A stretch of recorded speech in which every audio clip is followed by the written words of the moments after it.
ओम शांति। मैं तीव्र पुरुषार्थी आत्मा हूँ।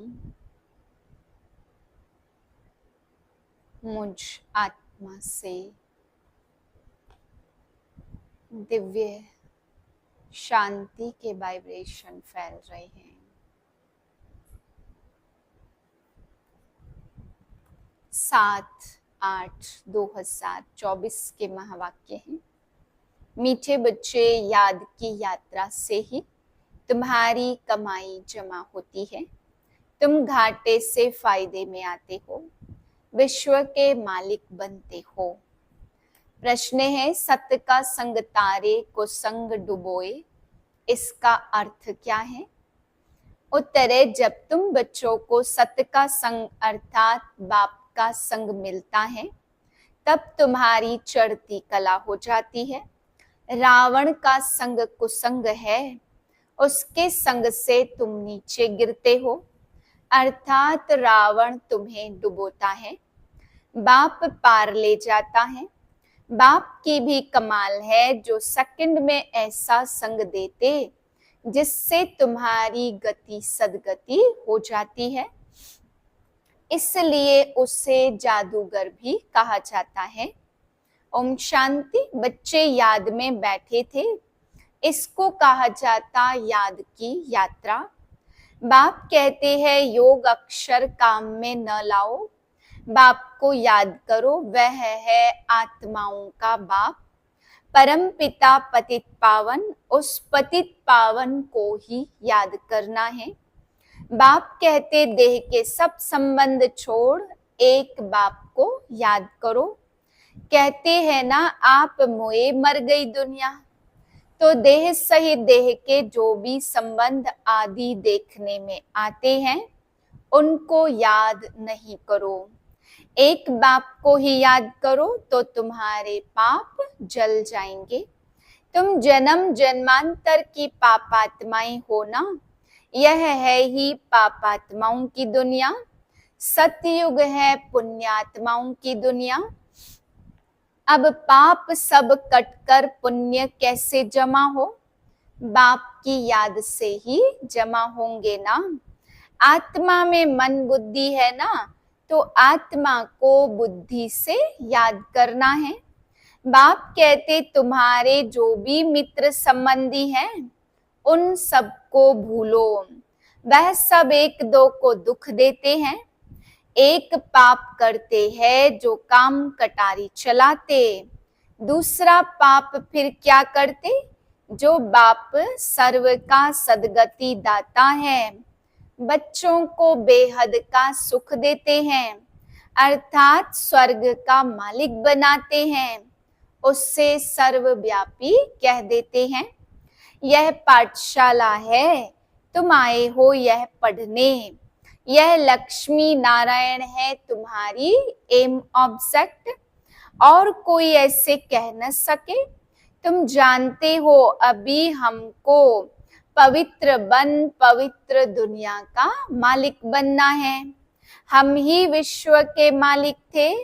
पूरे 5000 वर्ष हुए, देवी देवता विश्व के मालिक है ना। कितना ऊंच पद है, जरूर यह बाप ही बनाएंगे। बाप को ही परमात्मा कहते हैं, उनका असली नाम है शिव। फिर बहुत नाम रख दिए हैं, जैसे बॉम्बे में बबूलनाथ का मंदिर है, अर्थात कांटों के जंगल को फूलों का बगीचा बनाने वाला। नहीं तो उनका असली नाम एक ही शिव है। इसमें प्रवेश करते हैं तो भी नाम शिव ही है। तुमको इन ब्रह्मा को याद नहीं करना है, यह तो देहधारी है। तुमको याद करना है विदेही को। तुम्हारी आत्मा पतित बनी है, उनको पावन बनाना है। कहते भी है महान आत्मा पापात्मा, महान परमात्मा नहीं कहते। अपने को परमात्मा व ईश्वर भी कोई कह न सके, कहते भी है महात्मा पवित्र आत्मा, सन्यासी सन्यास करते इसलिए पवित्र आत्मा है। बाप ने समझाया वह भी सभी पुनर्जन्म लेते हैं, देहधारियों को पुनर्जन्म जरूर लेना पड़ता। विकार से जन्म ले, फिर जब बड़े बालिग बन जाते तो सन्यास कर लेते हैं। देवताएं तो ऐसे करते नहीं, दैवी संप्रदाय रहते हैं सतयुग में और आसुरी संप्रदाय हैं कलयुग में। अभी है संगम युग, अब तुमको बाप मिला है, कहते हैं तुमको फिर दैवी संप्रदाय बनना है जरूर। तुम यहाँ आए ही हो दैवी संप्रदाय बनने, तो दैवी संप्रदाय वालों को अथाह सुख है। इस दुनिया को कहा जाता हिंसक देवताएं। बाबा कहते मीठे मीठे रूहानी बच्चों, बाप को याद करो। तुम्हारे जो गुरु लोग हैं वह भी सब देहधारी हैं। अभी तुम आत्माओं को परमात्मा बाप को याद करना है। सुख तब मिलेगा जब तुम पुण्य आत्मा बन जाएंगे। 84 जन्मों के बाद ही तुम पापात्मा बन जाते हो। अभी तुम पुण्य जमा करते हो, योग बल से पापों को खत्म करते हो। इस याद की यात्रा से ही तुम विश्व के मालिक बनते हो। तुम विश्व के मालिक थे तो सही ना, वह फिर कहाँ गए यह भी बाप ही बताते। तुमने 84 जन्म लिए, सूर्यवंशी चंद्रवंशी बने। कहते भी है भक्ति का फल भगवान देते हैं, तो भगवान कोई देहधारी को नहीं कहा जाता, वह है ही निराकार शिव। उनकी शिवरात्रि मनाते तो जरूर आते हैं ना, परंतु कहते हैं मैं तुम्हारे सदृश जन्म नहीं लेता हूँ, मुझे शरीर का लोन लेना पड़ता है। मुझे अपना शरीर नहीं है, अगर होता तो उनका नाम होता। ब्रह्मा नाम तो इनका अपना है, इसने सन्यास किया तब नाम रखा ब्रह्मा। तुम हो ब्रह्मा कुमार कुमारियां, नहीं तो ब्रह्मा कहाँ से आया। ब्रह्मा है शिव का बेटा। शिव बाबा अपने बच्चे ब्रह्मा में प्रवेश कर तुमको ज्ञान देते हैं। ब्रह्मा विष्णु शंकर भी इनके बच्चे हैं, तो निराकार बाप के सब बच्चे निराकार हैं। आत्माएं यहाँ आकर पार्ट बजाती, बाबा कहते मैं आता ही हूँ पतितों को पावन बनाने।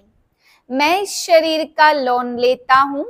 शिव भगवान वाच है ना, तो श्री कृष्ण को तो भगवान कह नहीं सकते, भगवान तो एक ही है।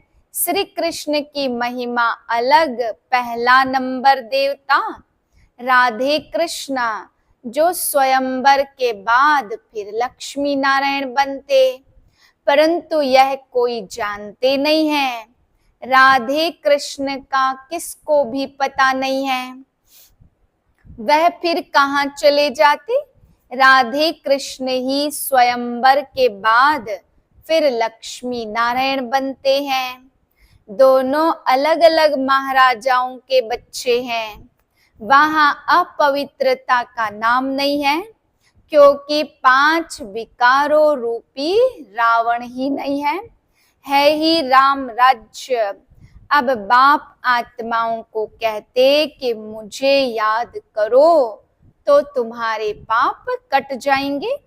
तुम सतो प्रधान थे, अब तमो प्रधान बने हो।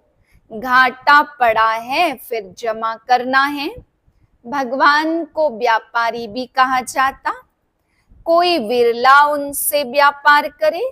जादूगर भी उनको कहते, कमाल करते जो सारी दुनिया की सदगति करते हैं।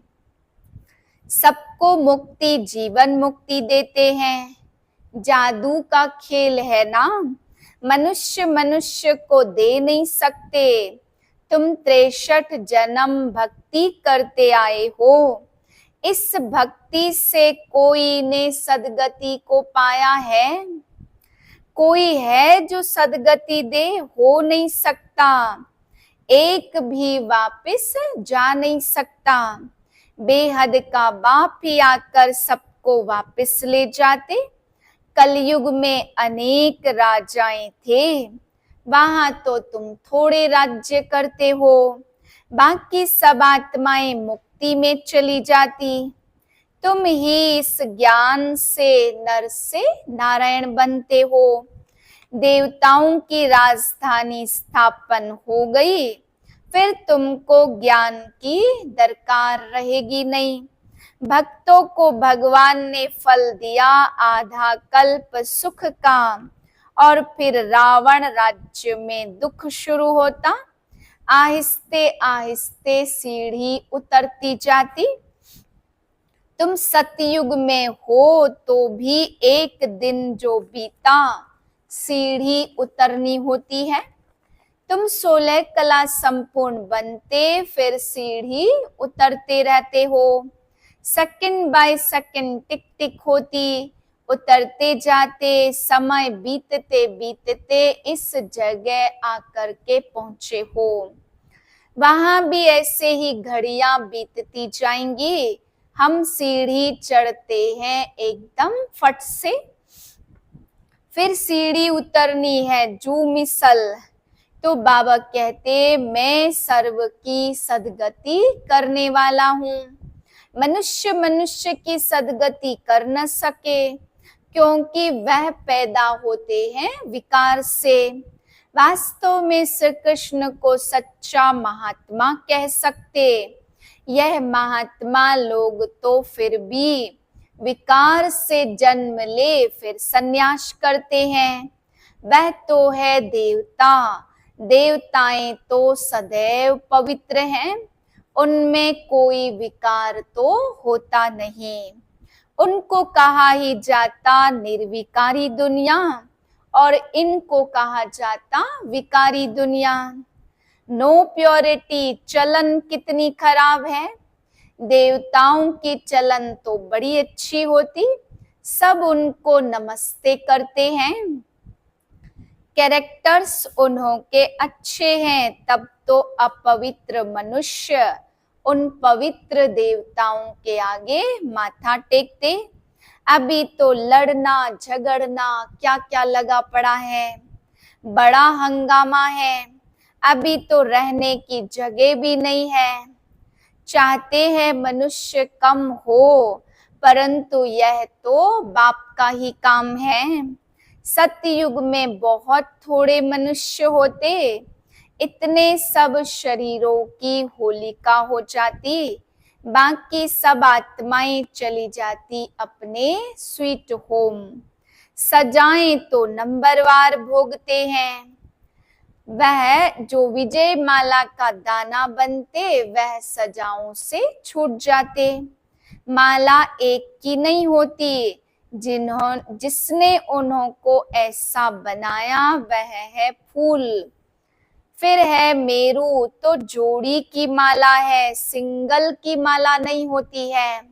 सन्यासियों की माला होती नहीं, वह है निवृत्ति मार्ग वाले, और वह प्रवृत्ति मार्ग वालों को ज्ञान दे न सके। पवित्र बनने के लिए उनका है हद का सन्यास।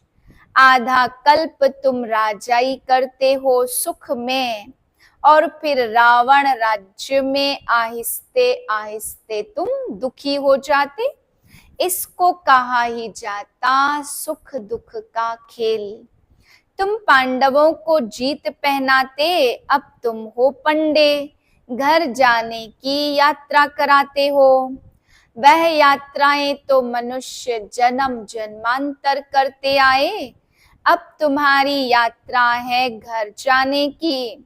हाहाकार के बाद फिर जय जयकार हो जाती। अभी है कलयुग का अंत, आफतें तो बहुत आने की है। फिर उस समय तुम यात्रा में रह नहीं सकेंगे, क्योंकि हंगामा बहुत हो जाएगा। इसलिए बाप कहते अब याद की यात्रा को बढ़ाते जाओ तो पाप भस्म हो जाए, और फिर जमा भी करो, सतो प्रधान तो बनो। ब्राह्मण, देवता, क्षत्रिय, वैश्य, शूद्र, यह चक्र फिरता आया है। ब्राह्मणों का बहुत छोटा कुल होता, इस छोटे से युग में बाप आकर तुमको पढ़ाते हैं। तुम बच्चे भी हो तो स्टूडेंट भी हो तो फॉलोअर्स भी हो। यह बातें अभी तुम समझते हो। सत्ययुग में भी पहले पहले छोटा झाड़ होता, बाकी सब चले जाते शांति धाम में। बाप को कहा जाता सर्व का सदगति दाता। बाप को बुलाते हे पतित पावन, बाबा आओ। दूसरी तरफ फिर कहते परमात्मा कुत्ते बिल्ली ठिक्कर भित्तर सब में है। बेहद का बाप आकर बाप का अपकार करते। बाप जो विश्व का मालिक बनाते उनको ही डिफेम करते हैं। इसको कहा जाता रावण का संग दोष। संग तारे कुसंग डुबोए। रावण राज्य शुरू होता तो तुम गिरने लग पड़ते। बाप आकर के तुम्हारी चढ़ती कला करते। बाप आकर मनुष्य को देवता बनाते तो सर्व का भला हो जाता। रावण राज्य आया तो फिर शरीर छोड़ अपवित्र राजा बने और पवित्र देवताओं के आगे माथा टेकने लगे। आत्मा ही पतित अथवा पावन बनती। आत्मा पतित तो शरीर भी पतित मिलता है। अब आत्मा की खाद निकले कैसे, तो योग अग्नि चाहिए। अब आत्मा सच्चा सोना थी, अब झूठी बन गई। आत्मा में चांदी तांबा लोहा पड़ गया, यह है खाद। तो खाद के लिए चाहिए ज्ञान चिता। यह योग अग्नि में तुम बैठे, आगे थे काम अग्नि में। काम चिता पर बाप ज्ञान चिता में बिठाते तो मनुष्य भक्ति मार्ग में कितनी पूजा करते रहते, लेकिन उनको जानते नहीं हैं। अभी तुम सबको जान गए हो। जब रावण राज्य शुरू होता तब भक्ति शुरू हो जाती।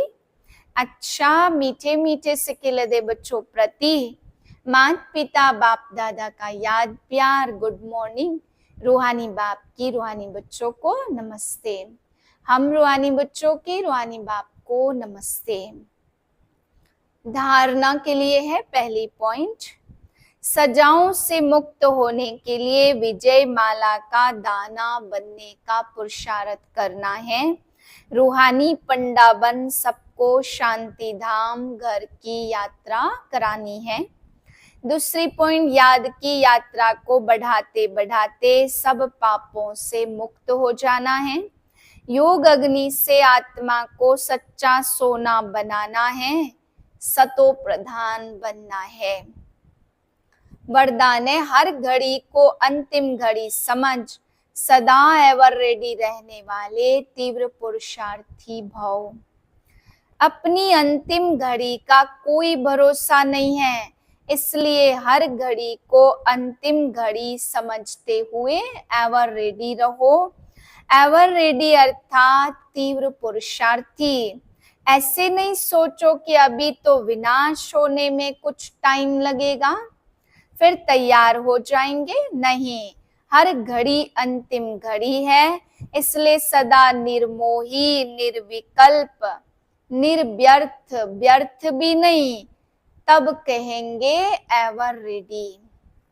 कोई भी कार्य रहे हुए हो, लेकिन अपनी स्थिति सदा उपराम हो। जो होगा वो अच्छा होगा। स्लोगन है, अपने हाथ में लौ उठाना भी क्रोध का अंश है। ओम शांति।